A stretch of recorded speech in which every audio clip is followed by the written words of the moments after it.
இன்றைய வேளாண் ஆலோசனை நேரத்தில் கோயம்புத்தூர், ஈரோடு, திருப்பூர், நீலகிரி ஆகிய மாவட்ட விவசாயிகளுக்கான வேளாண் ஆலோசனை. மேற்கு மண்டலத்தின் அனைத்து மாவட்டங்களிலும் அடுத்து 5 நாட்களுக்கு மழையின்றி குளிர்ந்த காற்றானது மணிக்கு 8 முதல் 14 கிலோமீட்டர் வரையிலும் வீசக்கூடும். வெப்பநிலையானது 1 முதல் 2 டிகிரி செல்சியஸ் வரையிலும் சராசரியிலிருந்து குறைந்து காணப்பட வாய்ப்புள்ளது. அனைத்து பயிர்களுக்கும் மண் ஈரத்தினை பொறுத்து நீர்ப்பாசனம் செய்யவும். மாலை நேரங்களில் தெளிப்பான்கள் மூலம் தெளிப்பது பயிர்கள் உறைபனியினால் பாதிக்கப்படுவதை தவிர்க்கும்.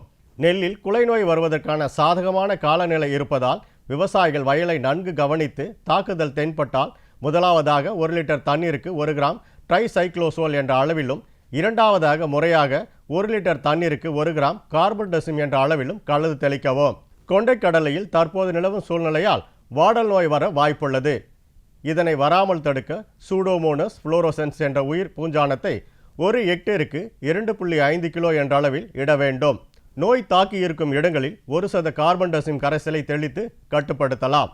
வறண்ட வானிலை எதிர்பார்க்கப்படுவதால் வெடித்துள்ள பருத்தியை காலை நேரத்தில் பறித்து நல்ல மற்றும் பாதிக்கப்பட்ட பருத்தியை பிரித்தெடுத்து நல்ல பருத்தியை மணல் மேடையின் மீது சேகரிக்கவும். தென்னை மரத்திற்கு இரண்டாவது முறையாக யூரியா 650 கிராம் மற்றும் சூப்பர் பாஸ்பேட் 1 கிலோ மற்றும் மியூரேட் ஆஃப் பொட்டாஸ் 1 கிலோ கலந்து 50 கிலோ மக்கிய எருவுடன் இடுவதற்கு இதுவே தகுந்த தருணமாகும். வாழையில் தற்போது நிலவும் வானிலையால் சிக்கட்டாக்கோ இலைப்புள்ளி நோய் வேகமாக பரவ வாய்ப்புள்ளதால் விவசாயிகள் வயலை நன்கு கண்காணித்து ஆரம்ப அறிகுறிகள் தென்படுமாயின் பொழுது மேங்கோசப் என்ற பூஞ்சான கொல்லியை 1 லிட்டர் தண்ணீருக்கு 2 கிராம் என்ற அளவில் கலந்து தெளிக்கவும்.